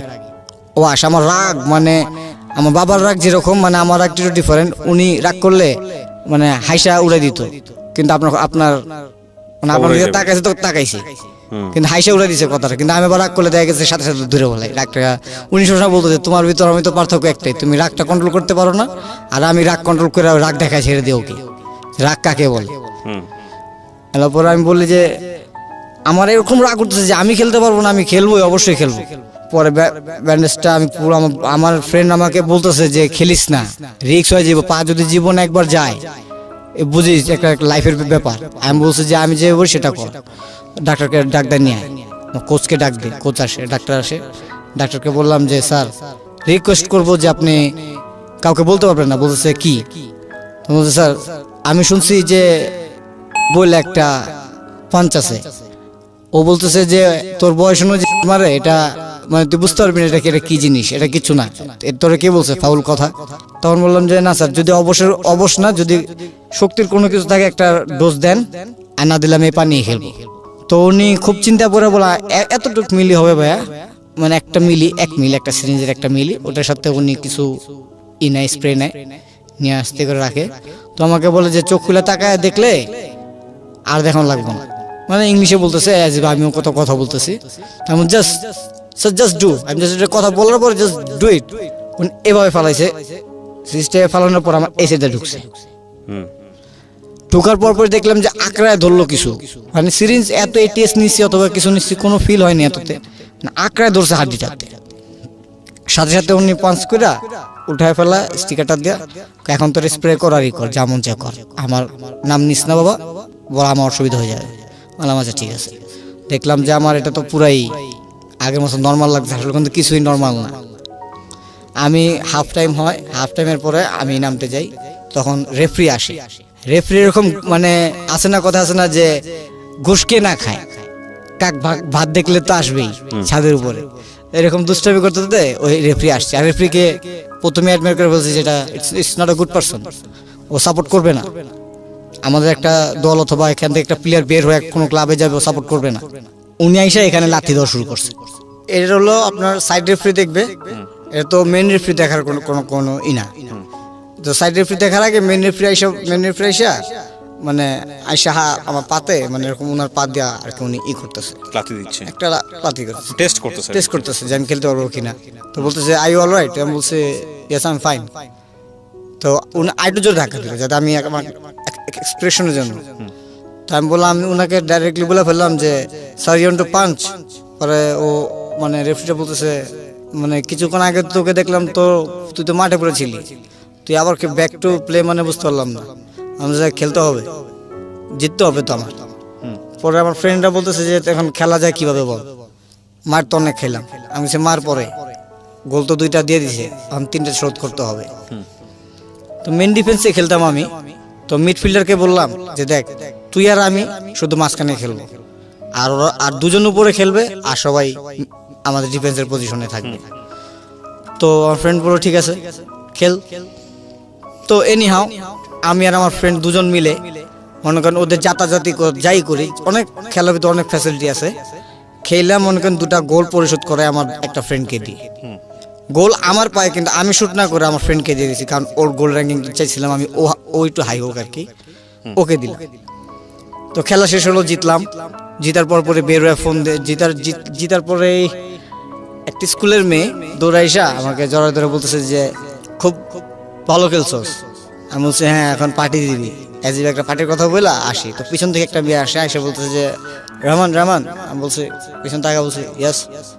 বলছে হ্যাঁ সেন্ট মাইকেলের। বলছে হ্যাঁ। আমি আপনার থেকে একটা জিনিস চাপ, আপনি দিবেন? তো আমি বলছি কি? তো বলছে আপনার বুট 2টি লাগবে। তা আমি বলছি বুট 2টা তো আমি মাঠেই কাউরে দিলাম না, আপনাকে দিব। কারণ আপনার খেলা অনেক পছন্দ হয়েছে, আর বেশিরভাগ পছন্দ হয়েছে আপনার সাহসটা দিয়েছেন, আপনার ফুল দলটাকে আপনাকে বলছে চিল্লে আপনি চিল্লেছিলেন যে ওই দিকে যাই, এইদিকে আসে, এদিকে আসে, এভাবে খেল, এই টাকা এই যে এই পজিশনটায় দাঁড়া, ছাড়বি না কাউকে। মানে ওর কথাগুলো খুব ভালো লাগছে আমার। তাই যে ও একটা মানে প্রপোজ করবে কি মানে বলেই ফেলে আর কি, আমাকে ডাইরেক্ট বলে। আমি বললাম যে হোয়াটস ইউর নেম, মানে ইংলিশে। ওর মেয়েটা ও কি স্কুলেই ছিল, আপনার স্কুলেই ছিল? আপনি তখন কোন ক্লাসে? তখন ক্লাস 9 ম্যাট্রিক দিই। ওকে। তো বললাম যে your from saint Michael right? বলতে হ্যাঁ আমি সেন্ট মাইকেল। আমি কোন ক্লাস? বললো ক্লাস 8। আমি 9 সে। তো বাবা আমাকে বলতেছে যে আমার টেলিফোন নাম্বারটা অথবা এইটা একটা এই বলতেছে। আমি বললাম যে সরি, আমার জীবনে আসলে একজন আসুক অথবা ওইটা এত কিছু least bother, let enjoy the life. আমি লাইফ এনজয় করতেছি, আমার এরকম গার্লফ্রেন্ড এরকম যাওয়া আইটি দরকার নেই, ফ্রেন্ডস আছে, ঘুরতেছি খাইতেছি, ভালো লাগতেছে, লাইফ বেটার। তো আসলাম, ক্লাস 10-এ উঠলাম, ম্যাট্রিক দিলাম। ম্যাট্রিক দেওয়ার পর 3 মাস ছুটি দিল। তারপর কি হলো? বাবা বলতেছে 3 মাস ছুটি, এখন আসো, কোরবানি ঈদও পড়ছে, সব ঈদও পড়ছে, আসো। তো তখন ঠান্ডা ছিল, এক কোরবানি যা খুব ঠান্ডা যায়, রাতের বেলা বের হই। তো বাসাতে বেরোর সময় আমি বললাম যে বাবা আজকে চলো, আজকে কে যাবে আমাদের সাথে? কয় কাকাকে নিয়ে নিবো নে, ও আইসা বলবে না, তুমি আর আমি আইসা বলবো। আমাকে চলো। আমি বলি তাহলে গাড়ি নিয়ে কি? না গাড়ি থাক। তাই আমি ভাবছি যে হতে পারে কোনো মেকানিক্যালি সমস্যা থাকতে পারে। তখন আমাদের নিজস্ব বাড়ি হয়, একটা বাড়ি করছে অলরেডি তখন, আর এফাকটা আরেকটা বাড়ি বুকিং দিছে ওয়ারিতে। তো ওই বছর আর কি আমি যখন ম্যাট্রিক দেই, তখন বলতে আচ্ছা ঠিক আছে, আমি সব জানি না, উনি একটা সারপ্রাইজ দিবে উনি আমাকে। আমি বললাম যে আচ্ছা ঠিক আছে। তো বের হলাম, বের হয়ে গাত তুলে হাটে আসলাম। কোনো ঢাকা শহরের কোনো হাটে গরু পাই না। আচ্ছা, উঠতো পরের কথা। আর 9 বছর পরে ছেলে আসছে গরু আর কি একটা আর কি কোরবানি ঈদ করতে অথবা রোজার ঈদ করতে, রোজার ঈদ না কোরবানি ঈদ করতে 9 বছর পরে। দ্যাট মিনস 18টা 19টা ঈদ আমার জীবন আমি করি না ফ্যামিলির সাথে। ভালো মন্দ শুনি, এখন দেখি বাসায় পোলাও রান্না করা হয়, সেমাই রান্না করা হয়। আর ওখানে সব ছিল না। একটা স্যান্ডউইচ দিত, একটা বার্গার দিত। আপনার সিচুয়েশনের কারণে এটা মেনে নিতে হয়েছে, কিছু করার নাই। হ্যাঁ। তারপরে বললো আমাকে যে গরু টরু নাই, 10টা ছাগল নিয়ে নেই, রাগের মাথায় বলতেছে, 2টা মহিষ নিয়ে নেই, রাগের মাথায় বলতেছে। তো ফট করে আমি যাবো ভিতরে ঢুকি, তো ভিতরে ঢুকে দিয়ে একটা গরু, প্রথমে উনি গরুটা দেখছে, লম্বা চড়া খুব অনেক বড় গরুটা ছিল, আমাদের লাস্ট কোরবানি এটা। আচ্ছা। তো অনেক বড় গরু এটা। তো গরুটা দেখা উনি প্রথম ব্যাপারীর কাছে গেল, কি জানি বললো, আমি জানিও না। তা আমাকে বললো, আর কাকাকে বললো এখানে দাঁড়া।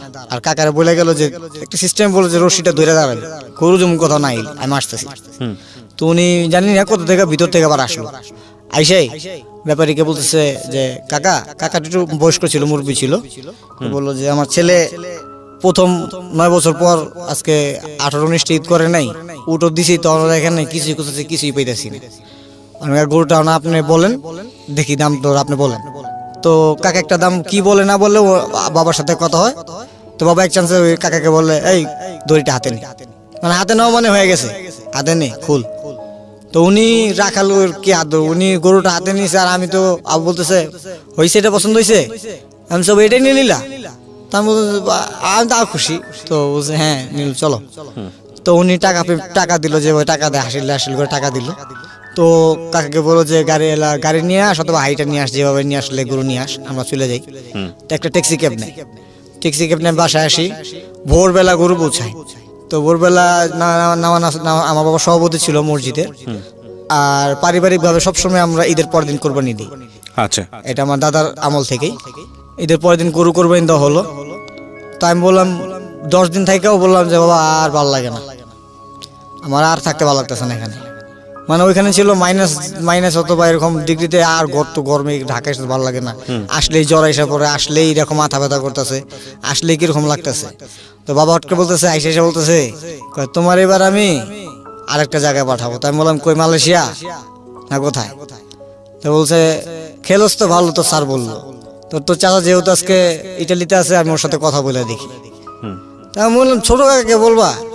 বলছে ওরে বলি, তুই যা, তারপর না দেখ মনে আমি আরেকজনের কাছে, নিজের লোক থাকে একজনের কাছে বলবো কেন আমি?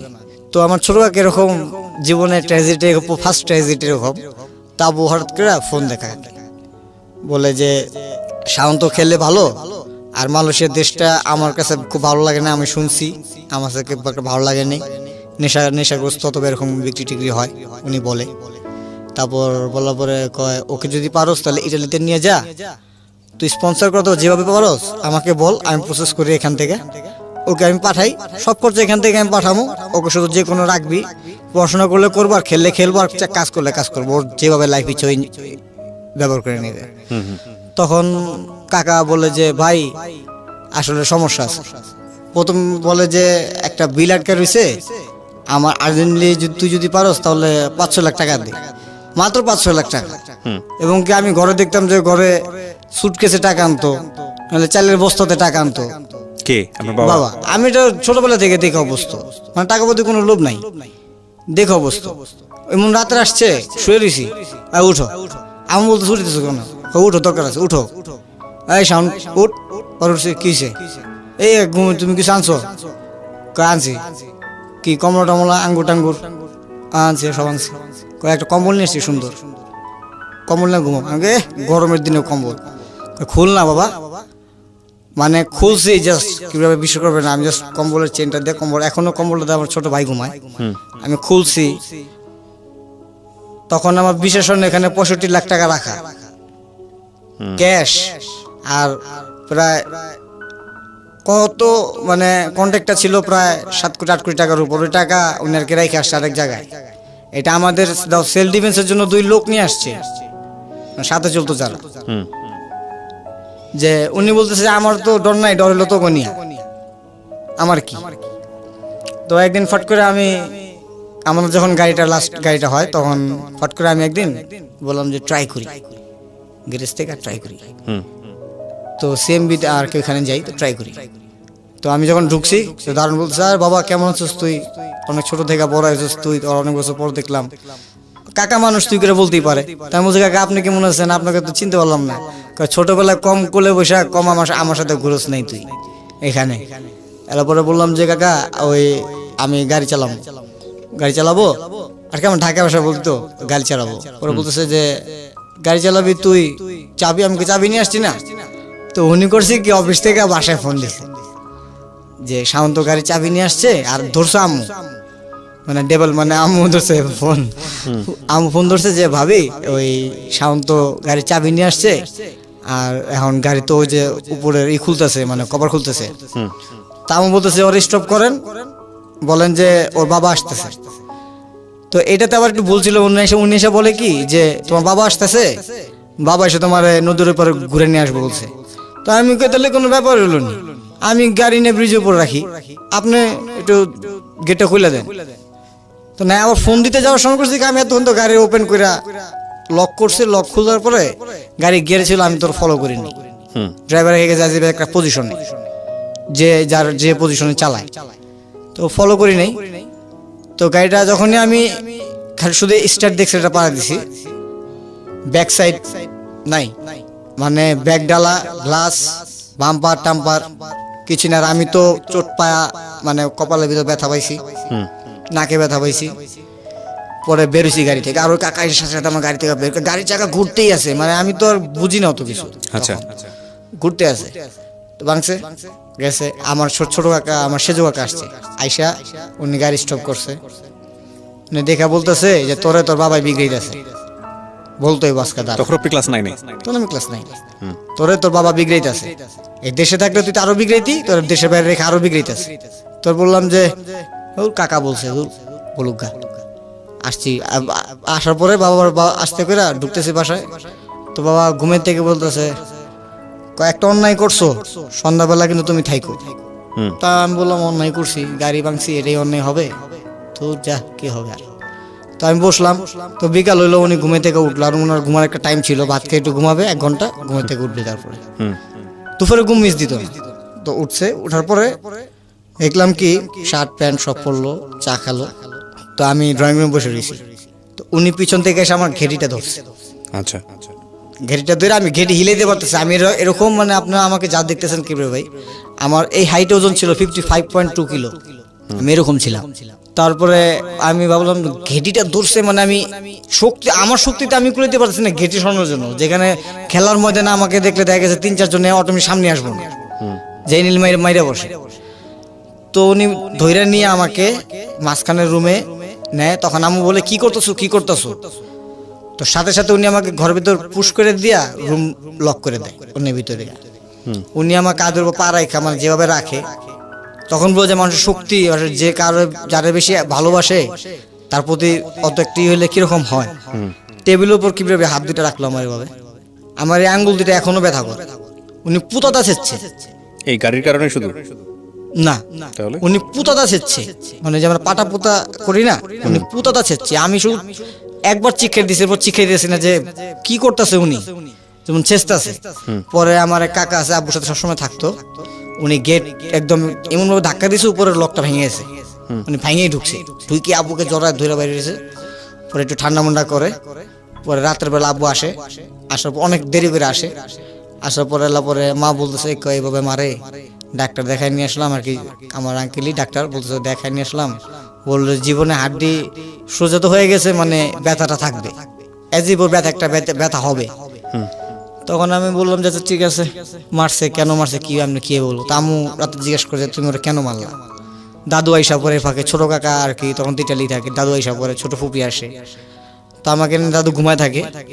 তা আমি তো আঁকড়ায় রয়েছি আঙ্গুল দুটা, আঙ্গুল সবগুলা নিয়ে। তো আবুকা বলে যে তুমি কেন এরকম করলা। তো বলতেছে যে আমি যে ঘুমায় রয়েছি, তুমি এটা আমার আম্মুকে তুই করে বলে যে তুই এটা ভালো করে জানিস যে আমি ঘুমায় থাকি, কিন্তু ঘুমায় থাকলে আমার কান আর আমার চোখ কিন্তু এড়ায় কেউ যেতে পারবো না। আমি হাজার শ্রমিক খাটাই রাস্তার ভিতর, আমি আরেক কন্ডাক্টরই না বসাই না, আমি বড় কন্ডাক্টর হইলেও আমি নিজে দাঁড়াই করি, দেখি যাতে আমার কাজে যেমন কেউ না বলতে পারে যে এই সাউন্ড এন্টারপ্রাইজের কাজ রং হয়েছে। নাম ছিল সাউন্ড এন্টারপ্রাইজ, ট্রেড লাইসেন্সের নাম দিয়েছিল সাউন্ড এন্টারপ্রাইজ, আপনার নামে নাম। জি। তারপর বলে যে রোড যেমন খারাপ না হয়, আমার কথা হইলো এটা যে কে যেমন আমি অল্প লাভ করব, মানে গভর্নমেন্টের কাজগুলো, গভর্নমেন্টের কাজ আমি অল্প লাভ করব, কিন্তু আমি ই করবো না। কিন্তু বাবা কোনো হারাম কামাই না, হারাম দেখি নাই। তো উনি বলে যে ও আমার এই জিনিসটা ধরছে, এটা আমি মনে বলছি না, ও আমার এই জিনিসটা ধরছে। আচ্ছা, তো বললো আম্মা বলতেছে আপনি অনের কেন বলতে চান না, এটা তো আপনার আচ্ছা ঠিক আছে, ইলিগাল ছিল না লিগ্যাল ছিল? লিগ্যাল ছিল বললে কথা। তো আমার বাবার একটা লিগ্যাল অস্ত্র ছিল, পিস্তল ছিল। হ্যাঁ পিস্তল ছিল, ওটা আপনি ধরছিলেন? লিগ্যাল আর্মস ছিল। তো আমি ধরছি কিভাবে, মানে মানি ব্যাগটা, ওয়ালেটটা ভরা টাকা, পিস্তলটা এভাবে কভার দেওয়া রাখা, আর গাড়ি চাবিটা এখানে। তো আমি গাড়ি চাবিটা নিয়েছি, তখন চিন্তা করলাম কি রিভলভারটা কালো কালো ছিল, রিভলভার চিন্তা করলাম যে জাস্ট এমনি ধরছি, দেখছি, হাতেও নেই এমনি দেখছি। কিন্তু যার জিনিস যে যেখানে রাখে সে কিন্তু ঘুমে থেকে যে পারবে যে জিনিসটা ধরছে কেউ। তো মাকে বলে সেই জন্য আমি ওকে দেশে রাখি নাই, যে আমার কিছু দেখা ফেললে ও চলে যাবে অন্যদিকে, ওকে রাখছি আমি বাইরে। সেজন্য তোরা সবে আমার যত রিকোয়েস্ট করছো যত বছরে যে ওরা আইনা ফালানো, ওরা একা ফালা রাখছেন, ছেলে খারাপ হয়ে গেতেছে, হয়ে গেতেছে, কত ধরনের কত কথা বলছো, কিন্তু ওরা একা রাখতেছে। এখানে একটা কারণ আছে, যাতে যদি আমার কিছু হয় ও যেমন একা থাকার অবস্থা যেমন থাকতে পারে, যে একা কি লাইফ। মানে উনিও, আমার দাদু মারা যায় উনার 7 বছর বয়সে, মা ছাড়া বড় হয়। তো বুঝতেই পারেন মা ছাড়া বড় হওয়া মানে সৎমার ঘরে থাকা একটা অবস্থা কি হয়। 2টা প্লেটও খাইছে আমার বাবা আর কি, এরকম আর কি দিন গেছে ওনার। আমাদের এই অসুবিধা দিতে চায় না, উনি উপভোগ করছে বইলা। তো আমাকে হট করে বললো, আম্মু এসে বলতেছে যে তুমি কি বাবার ওই জিনিসটা, তুমি কি বাবার ওই কালো ইটা ধরছো, পিস্তল ধরছো, বলতেছে। আমি বললাম যে বাবা মা শুধু আমি তো ধইরা হেলাইছি, আমি তো হাতেও নেই নি। তো বলছে দেখছো তোমার বাবা কিন্তু ঠিকই দেখছে যে তুমি নিছো। আমাকে বলতো মারার পরে পরের দিন দেখি যে আব্বু নিজেই কান্না করেছে। তো আমি আশ্চর্য হয়ে পাশে গিয়ে বললাম যাবো মাফ করে দাও, আর ধরো না। কয় দেখ রে বাবা, জীবনে এমন কিছু দেখো না, এখন পর্যন্ত ওই পর্যায়ে যাও নাই, গেলে বুঝতে পারবো কষ্ট কাকে বলে আর এই লাইফটা কি। তোমাকে তো সব দিতেছি, তুমি বুঝতে পারতেছো কি না কি। আমি বলছি বাবা সব আল্লাহ, আল্লাহ ভরসা। কয় একটা কথা আছে, আমরা এখানেও থাকবো না। আমি বলছি নতুন বাড়ি করছো, দাদা বাড়ির ভাই, দাদা বাড়ির রাইখাও আবার দাদার মানে আমার বাবার কাকার জায়গা কিনা ওইখানে 4 তলা বাড়ি করছে। যে কোথায় ছিল আপনাদের বাড়িটা? ওই পোস্তগোলাতে আপাতত যেখানে আছি। ঢাকার পোস্তগোলা? হ্যাঁ ঢাকা পোস্তগোলা, ট্রেন পোস্তগোলাতে। বলার পরে আমাকে বলতেছে যে এই কথা, তাহলে চলো আমার সাথে। তো ওই বাসায় নিয়ে যায়, তখন টিকেটলি বলি আমরা, ওয়ারি টোয়ারি বলি না, তখন টিকেটলি বলি। তখন 5 কাঠার উপর, আর এত তো জায়গার আইডিয়া না, আবু আর কি বলে আর কি, ওই জায়গাটা 5 কাঠা আছে। এই দেখো তো বিল্ডিংটা 3 তলা করা আছে, 6 তলা করা যাবে। এই বিল্ডিংটা কালকে 50 লাখ টাকা দিয়ে গেছি। তা আমি বললাম 50 লাখ টাকা দিয়ে গেছো বিল্ডিং এর জন্য? তো কিনা হয়ে গেছে? কয় না, বিল্ডিং এর দাম 1,33,00,000 টাকার মতো উঠছে। তারপর কি হলো? জি তারপরে আসলে কি ভাই, তারপরে বাবা আমাকে বাড়িটা দেখায়। বাড়িটা ছিল আপনার, এখন ওই যে আপনার যে আগের একটা স্কুল ছিল আপনার সরকারি স্কুলটা, আপনার ওয়ারি এখন উচ্চ বিদ্যালয় করা হয়েছে। ওইটা গলি দিয়ে নারিন্দেই পরে সাইডটা দিয়ে বাড়িটা দেখালো। বললাম যে ভালো হয়েছে চলো। তো রাত্রে আসার পরে ওনার যে বিজনেস একটা পার্টনার ছিল, আমার একটা ভাইয়া ছিল, খুব ভালো, মানে মায়াবী, আব্বুরে খুব ভালোবাসতো। আচ্ছা। ইভেন কি আব্বুর জন্য উনি কেউ মানে কিছু করতে রাজি ছিল, আবার উনি কিছু দিয়েও দিতে রাজি ছিল। মানে আমার আব্বুকে কাকা কাকা বলতো, আর আমার আম্মুকে একবার মাই ডাকছিল, আর আমাদের তো খুব আদরই করতো। তখন কাকা 5 গাড়ি কিনে ফোন করছে, কাকা আপনি কোথায়? বলছে কয় তোর বাচ্চাকে নিয়ে একটু এখানে আসছি, রিক্সা দিয়ে ঘুরতেছি। কয় কাকা আপনি টরে না অফিসে আয় পড়ে, সদরঘাটের একটা অফিস আছে, সদরঘাটের কোনো অফিস ছিল।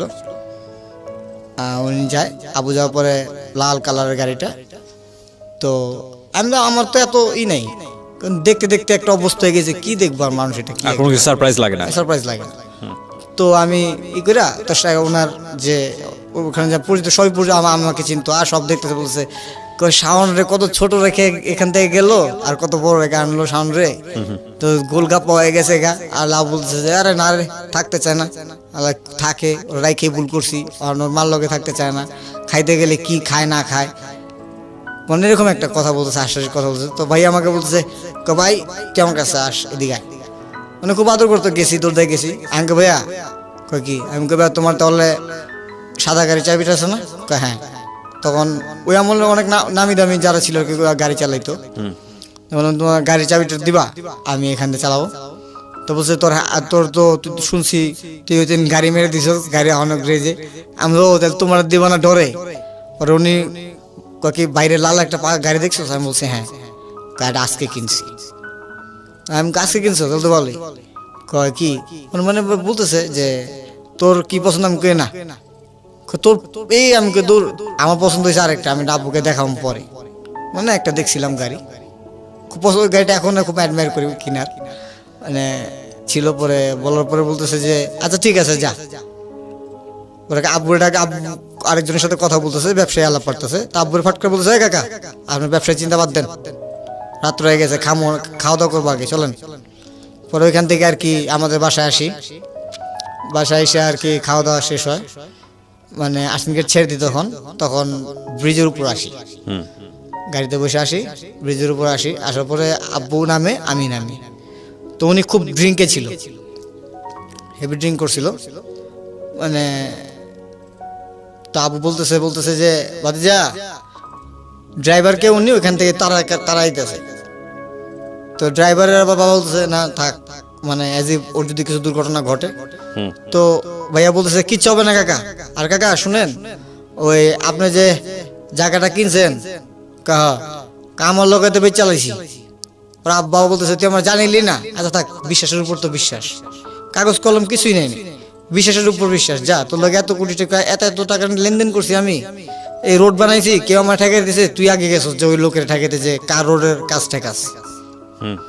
তো বলতেছে তোর থেকে আমি কি করুম নাকি, কিন্তু এমন কি না এখানে লাভ আছে একটা, মানে উনি আমার সামনে বলতেছে কি আমার ভাইটারে আমি এই গাড়িটা একটা গাড়ি কিনে দেবো, তোমার একটা নতুন গাড়ি কিনতে হইব, এটা বাদ দাও, গ্যারেজে থাও, নতুন গাড়ি কিনবা কালকা, আর বিল্ডিং এর ফুল টাকা কালকে অ্যাডভান্স কালকে দিয়ে দিবা, 80 লাখ টাকা কালকে আমি বিল্ডিং এর ব্যাপারটা বুঝি নাই, মানে কি বিক্রি করে দিয়েছে উনি বা কি হয়েছে আপনার কাকার সঙ্গে ওনার কথোপকথন বা আমার গাড়ি কিনে দিতে চাচ্ছে, মানে আমি আমার কাছে খুব ও আচ্ছা ঠিক আছে না, কথাটা হলো যে উনি গাড়ি থেকে আমাদের ব্রিজে আসি আমরা, ওনার নতুন গাড়িতে চড়ে। তো উনি আপনাদের কি বিক্রি করে দিয়েছে যেটা বলছিলেন? না আমাদের জমি কিনছিল বাবা 25 কাঠা, আচ্ছা সেটা বিক্রি করে দিয়েছে আর কি ওনার জমির সাথে একসাথে কিনছিল, 100 কাঠা কিনছিল একসাথে, 100 বেশি আর কিনছিল, আচ্ছা 4-5 জন ছিল পার্টনার আর কি। তো আবু কখনো কাগজে কলমে আর কি ভাইয়ের সাথে কখনো লেনদেন করেনি, ও ওইটা আলটিমেটলি আপনার বাবার নামে কাগজে কলমে লিখে না নেয়? ওনার নামে ছিল, পুরোটাই ওনার নামে ছিল? ওনার নামে ছিল। তো ভাইয়া বলতেছে কাকা জায়গা তো বিক্রি করে ফেলছি, কয় জায়গা বিক্রি করে ফেলছো, কয় তাহলে কয় জায়গা বিক্রি করছি, তুমি দিছো মানে বলতে এবার বলছে যে তুমি দিছো কত ওই লোকের, কোনো সমস্যা নেই তো, কেন কোনো সমস্যা না, 50 লাখ দিয়ে দিছি, লোকটা তো ভালোই ব্যবহার করছে, লোকটা তো কোনো কিছু বলে নাই। আমি শুনি না, মানে এরকম আমার সামনে আমি আব্বা হাত ধরে রাখছে আমাকে, কয় তাহলে কাজ করি, কালকে বাকি 80 লাখ টাকা তুমি আমার তুলে যাও, 80 লাখ নিয়ে ব্যাটা যদি ফুল পেমেন্ট দাও তো ফুল পেমেন্ট দাও, আর না দিলে একটা গাড়িও কিনো আর ওই বাসে উঠে যাও, এই এলাকা ছাড়ো, তাহলে ছেলে একটা অথবা মানুষ এখানকার ভালো লাগে না, যেহেতু ছেলে কিনে তো আগে গেছো, আইসা যদি চলে গেছো চলে যাও। তাও আবু আইসা বলে কি যে যা তো সকালে কিন্তু টাকা দিস, আর তাহলে একসাথে যাবো না, তোর বাইরে রাখে আরো 2-3 দিন। তা আমি তো আরো এক্সাইটেড হলাম যে সকালে তো আসবে ভাইয়া, আবার নতুন গাড়ি, আবার আমাদের একটা হবে, আমাদের নতুন বাড়ি হবে, আমরা এরকম একটা সোসাইটিতে চলে যাব। তো তখন ফট করে ফজর ওক্তে আমাদের লাইফের টুইস্টটাই এটা, মানে ফজর ওক্তে আমি মানে ম্যাট্রিক দিয়ে আসছি মাত্র, আসে সকালে ওনার সাইড গার্ড আসে, ওনার ছোট ভাই আসে। কি নাম ছিল ভদ্রলোকের? শামীম ভাইয়া। শামীম, ওকে। শামীম ভাই আপনার বাবার বিজনেস পার্টনার? না না না, তাহলে ওনার ছোট ভাই, যে লোকটা বিক্রি করে দিল জমি, ওনার নাম? ওনার বিজনেস পার্টনার তো ওনার ভাতিজা বলতে গেলে সেলিম ভাইয়া। সেলিম ভাই, ওকে। উনি বিক্রি, আমি যতটুকু বুঝতে পেরেছি যে জমিটা আসলে আপনার বাবা এবং উনি দুজনে মিলেই কিনেছিলেন, কিন্তু আপনার বাবা আপনার কাগজে কলমে করে নেয়নি।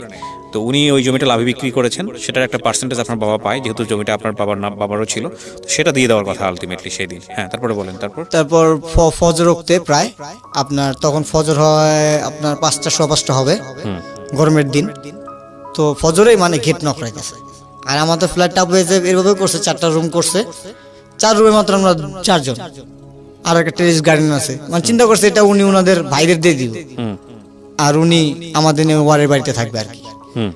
যেহেতু ঢাকা মানুষ বলার কথা, মানে এক কথার দাম একটা কথাই। তো আমু বলে আছে ঠিক আছে যাও, যেহেতু তোমার ভাইকে দিয়ে দিবা, তাহলে এখানে কে ও দাদার, তো একটু বড় হলে তো মানুষ প্রশ্ন করে যে আমার দাদার ভিটা কই, কয় কেন ফ্ল্যাট কি আমি ছেড়ে দিয়েছি নাকি, কোরবানি তো যত বছর আমরা বাইরে থাকছি, কোরবানি দিল বাপের জায়গায় এসে দিছি, আর যাই করছি বাপের জায়গায় দিছি, বাপের জায়গায় আরেকটা বাড়ি করছি, এই বাড়িতে থাকবো বাইরা, আমরা আসমু ঈদের সময়, আর আমার ছেলেরা এখন আমি চাই হাই, যেহেতু চলে গেছি আমরা উপরে জায়গা, এখান থেকে লাভ কি। তা আম্মু বলে তো গুড, ভেরি গুড, তা আম্মু খুব সাপোর্ট, সবাই খুশি। তো এটা আবার আমার কাকারা দেখতে পারতো না, মানে খুশিটা, কাকাদেরও কিন্তু টাকা ইনকাম তখন ছিল, কিন্তু আবু কখনো খারাপ কিছু দেখলেই কাকাদের ধমক দিত, যে ওনার মানিজ্য নিয়ে টানাটানি করলে ওনার সহ্য হতো না, যে তুই আমার নাম বিক্রি করে খাইবো, অথবা অমুক জনের ভাই একজনের মাইরে থেকে গেছে, আরেকজনের সামনে কমপ্লেন দিব, আমি কমপ্লেন জিনিসটা চাই না। উনি আমাকে সবসময় বলতো যে যেই যাই করো জীবনে, তোমার নাম নিয়ে যেমন কোনো একটা খারাপ বিষয় আমার কাছে না আসে। আসলাম ফজর ওয়াক্তে উঠে, তা আমি তখন ঘুম ভাঙে না, তো ওই ওনার ছোট ভাই আসে, আইসা মানে আইসা হাঁটু ভাঙা বসে পড়ে, আমি আর কি আমি ঘুমে থেকে উঠে দেখছি হাঁটু ভাঙা, আব্বু বসে পড়ছে বিছানা, আমি দেখতেছি, আর আম্মু তো একটু কান্না করতেছে, ছোট ভাইটা তখন ছোট, কান্না করতেছে। তো আমি বলতেছি স্বামী ভাই কি হয়েছে, আসছে তো সকাল, তুমি কান্নাতেছো কেন, আপনি কান্নাতেছেন কেন, তখন কিছু তো বলতেছে না। পরে আব্বু একটু ওইটা কঠোর মনে ওইটা একজনকে ফোন দিল, বলতেছে কয় তুই কই আসছিস, এখানে আছি, কয় বইটা গেছে, এটা বইটা গেছে। পরে আমি বলছি কি কইটা গেছে, কি হয়েছে না হয়েছে, বলতেছে না। পরে ফট করে আবার আমু বলতেছে তোমার সেলিম ভাই মারা গেছে। যে ব্যক্তিরা রাত্রে 11:30, 12টা বাজে, রাত্রে 12টা বাজে আমি দেখে আসলাম, ফজর ওয়াক্তে উনি মারা যায় কিভাবে, আমি প্রথম প্রশ্নই করছি এটা, চাই 5-6 ঘন্টা মারা গেল কিভাবে, কে মারা ফেলছে। পরে বই বলতেছে না, গাড়ি নিয়ে পুকুরে ঢুকে আছে। ও ওই গাড়িটা নিয়ে বাজার নতুন গাড়িটা নিয়ে, আপনার প্রথম দিনের গাড়িটা নিয়ে ঢুকে আছে। তো বাবা তো সাথে সাথে মানে বের হইছে যে ঘটনা কি আসলে, উনি রাজনীতিবিদ ছিল, ঘটনা কি আসলে।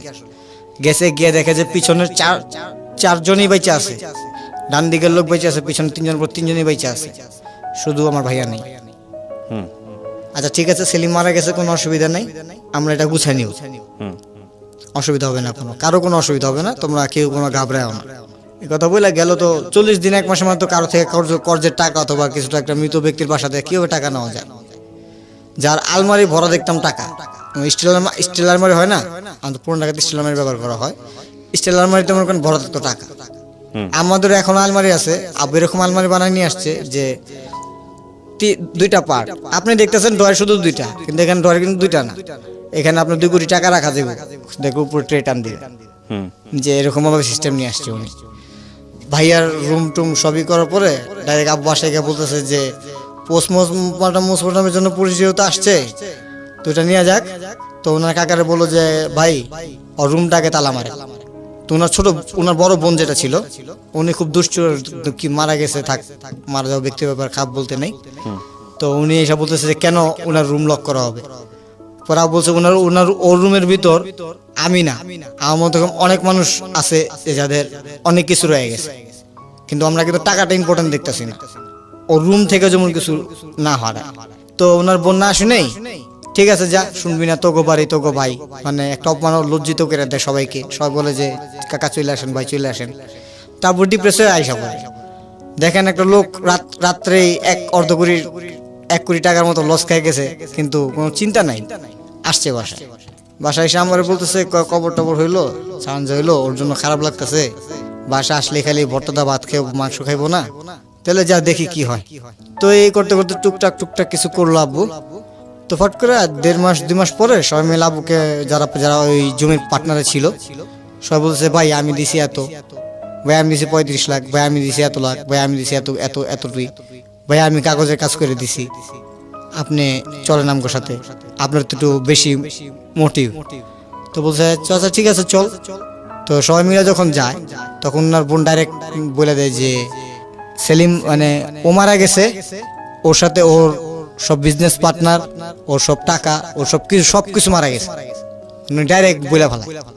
ওকে 10-12 জন একটা মানুষের সামনে উনি ডাইরেক্ট বলে ফেলা। তাবু তখন বল ঠিক আছে ফাইন, আমারটা লাগবে না, এখন তোরা যদি কিছু বলতে সবাই বলে দে থাক, লাগবে না কারোর কিছু। তখন আসার পরে বাবা, এখন ওই লোকটা তো আমাদের বাড়িটা তো আব্বু একটা জবানের কথা দিয়ে বলে আসছে। তো বাবা বলে যে আবার আরেকটা কন্ট্রাক্ট সামনে এসে পড়ছে, যে 2টা কাগজ, তো এক কাগজের কাজ তো উঠছেই, ওই টাকা তো বাড়ি কমপ্লিট করলোই। এখন কি করবে, এখন এই কাজের জন্য তো টাকা লাগবে। তো লোকের গিয়ে রিকোয়েস্ট করার পরেও লোকটা খুব ভদ্র ছিল, তো লোকটা পুরো টাকাটাই ফেরত দেয়। এরকম বলে না যে আপনি এক জবান দিয়ে আপনার থেকে আমি 2 লাখ রাখবো, 3 লাখ রাখবো, মানে ওই রকমও না। অথবা ক্ষমতাসীন যে ছিল আমার বাবা, তাও দেখা ওই লোকটা বলে না, বলে যে আপনি নিয়ে যান বাবা, অসুবিধা নাই, আপনি নিয়ে যান। ওই টাকা দিয়ে আরেকটা কাজ নেয়। তাই আমি বললাম যে বাবা আমি চলে যাই, তাহলে যাও। এই আমার টার্নিং পয়েন্ট। আমি যাওয়ার প্রায় 2 মাস হবে, বাসা থেকে ফোন যায়। আপনি তখন ইন্ডিয়াতে? আমি ইন্ডিয়াতে। তাই আমি বললাম বাবা আমি কিন্তু যখন এখানে ইন্টার ফার্স্ট ইয়ার বলে আমরা ওখানে ক্লাস 11 বলতাম, বাবা ক্লাস 11-এ রেজাল্ট তো ভালো হয় নাই, আর তুমি বলছিলা বাইরে পাঠানোর জন্য, বাবা কিছু বলে না। তো যে বাবার বলতে আর ওই বাবা উত্তর দিতে দেরি করে না, সে বাবা কথা বলতেছে না কেন আমার সাথে। বললাম যে বাবা কি, বাবা বলছে যে আমি আগামী তোমার ছুটি কবে, আমি বলছি বাবা এই মে মাসের এত তারিখে। আচ্ছা ঠিক আছে আমি আসতেছি। শেষ আসলো, আইসা হোস্টেলে সবকিছু টাকা পেমেন্ট করলো, পেমেন্ট করে বললো যে এই বছর পরে তুমি দেশে চলে যাবা। তখন মনে চিন্তা করছো দেশে যাওয়ার পর মনে বাইরে পাঠাই দেবো।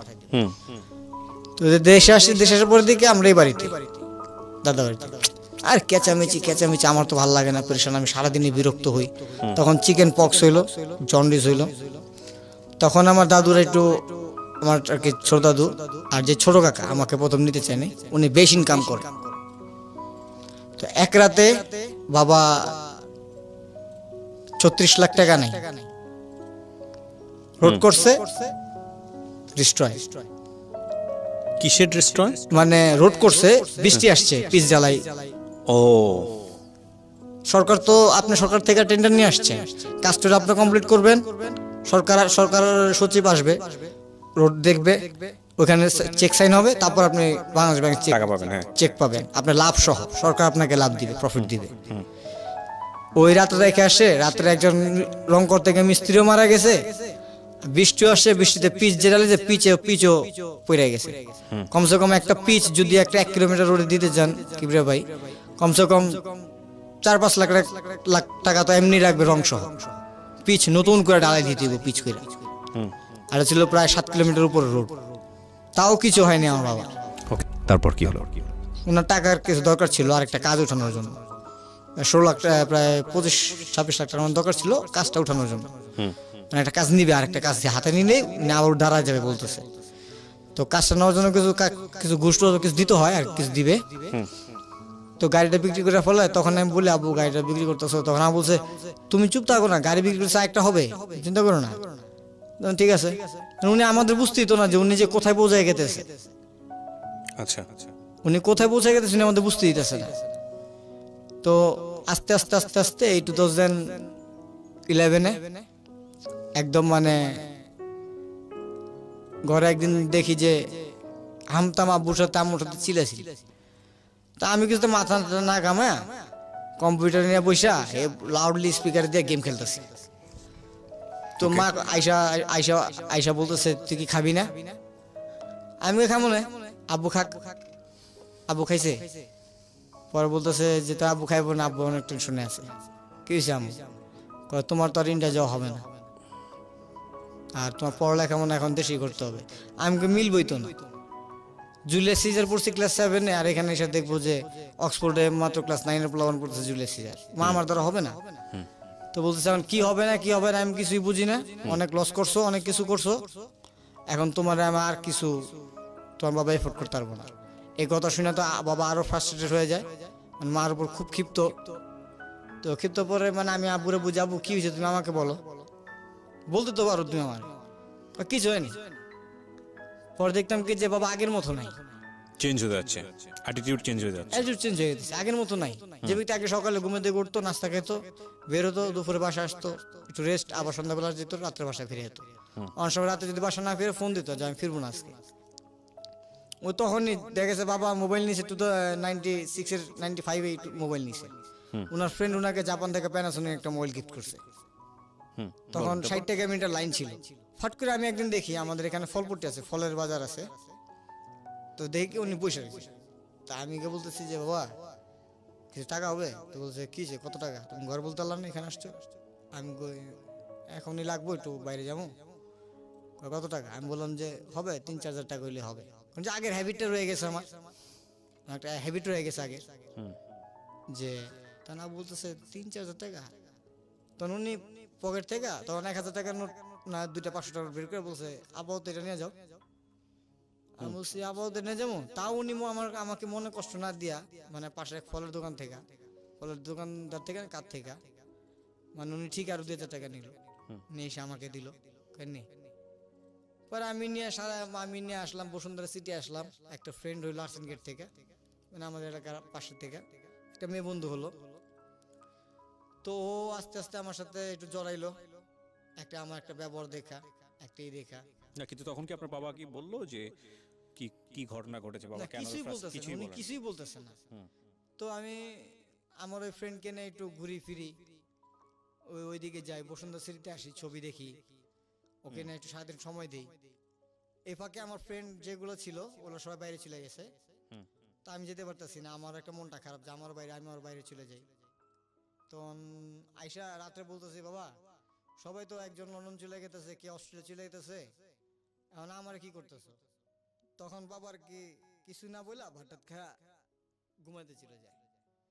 তখন আম্মু আমাকে সব ভাঙা বলে যে আমার বাবা 1 মাসের ভিতর কমসে কম 5-6 কোটি টাকা ক্যাশ নাই, ক্যাশ 5 থেকে 6 কোটি টাকা, এত টাকা নষ্ট হলো কিভাবে? ওই যে আপনার